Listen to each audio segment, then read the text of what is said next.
Okay, welcome back. This is part 15 of movies in my binder that I like and that you should watch. So I won't get to the end of the alphabet, but I'm getting there. Okay, well, let's just jump right in. We're in the letter T's. I'm going to start with a movie that I like quite a bit. It's called 13 Days. And my major in college, when I went to UCSD, was American history. And 13 Days is a historical drama with Kevin Costner about the Cuban Missile Crisis that happened in America in the early 1960s during the, I was about to say the reign. He wasn't a king, even though he was in Camelot, but during the presidency of John F. Kennedy. I'm sure many of you know about the incident, etc. And what the film does is a very good job of dramatizing just how tense that situation was in American history. Of course, I wasn't, I'm old, but I wasn't even alive back then. And it really is, it's interesting, like how close we came to war, not with Cuba, although we would have probably gone to war with them as well, but of course with Cuba's communist allies, Russia. The two men who play the Kennedy brothers, John and Bobby, are both very well cast and do a very good job. And Kevin Costner does not play either of those parts, thank goodness. He plays another historical figure who was kind of in the Kennedy entourage and very close to the president and very involved in what happened. And 13 days is kind of the amount of time that the crisis loomed and went on for. So if you're interested in well-made historical films, please try it. This DVD actually is what they used to call, I don't even know if they still do this brand anymore, an Infini-Film, if you can see it up there. So this was from New Line Home Entertainment. Basically, because it's such, it's dramatizing a real event in a very accurate and faithful way. The DVD, has this branching thing, which I'm sure you've seen on maybe other DVDs, where you can watch it and something will flash on the screen, and if you're like, hey, what really happened here? You want some more information or more in-depth analysis, you can click and it'll take you to actual newsreel footage of real events, or pages of text where you can read about one of the characters and who they were in real life.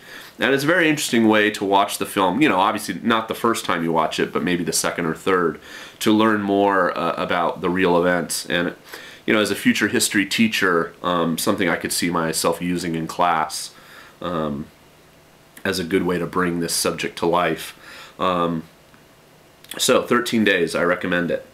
Okay, next, we couldn't be further, swing the pendulum all the other way, but definitely my top 10 comedies of all time, maybe even my top 10 films of all time.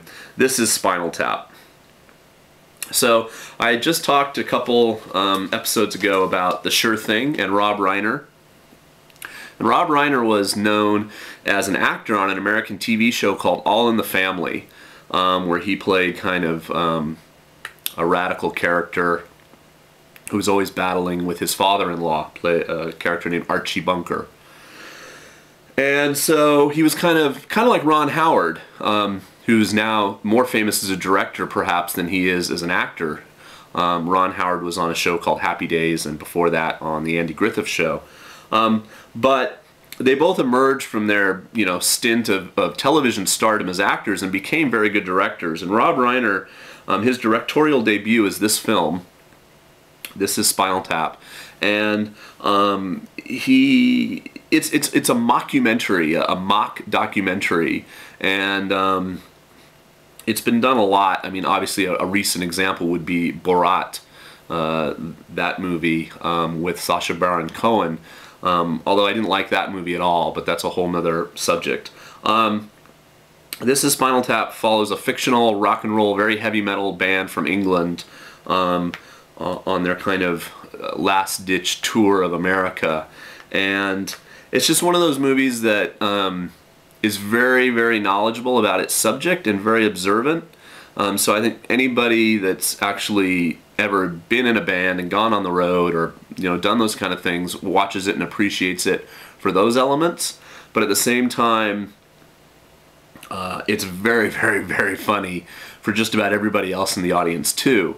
And it's just, there's so many stars in it that are now huge. Billy Crystal plays a mime in it in like one scene. Really funny.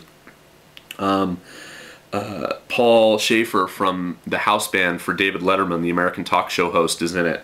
And the three main guys, Harry Shearer and Michael McKean and I'm going to forget his name really quick,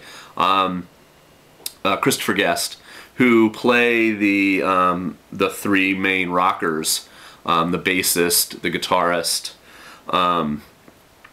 and the drummer is always exploding, in the band, are just really, really, I mean, they're all playing and singing, and that's all real, and that was important, I think, that they were able to do that. The songs are incredibly funny, but also really memorable and catchy, and it's just got incredibly quotable dialogue. The whole, for instance, they bring out an album and the cover's black. I mean, it's just flat black, and they look at it and go, yeah, well, how much more black could it be? And the answer is none more black. And he's playing a lovely ballad on the piano, and Rob Reiner is the director, but he's also kind of in the movie interviewing the guys in the band. He's like, oh, that's beautiful. What's the name of that song? And the guys, oh, Lick My Love Pump. And he talks about all his guitars at one point, and the famous, very famous scene now where he's talking about his amplifier. Well, most amplifiers, that they go to 10, and this one goes to 11. And the fact that I can just reel off dialogue after dialogue shows you, A, how many times I've watched it, and B, I think just how much, if you do watch it and appreciate it, how much you'll love it.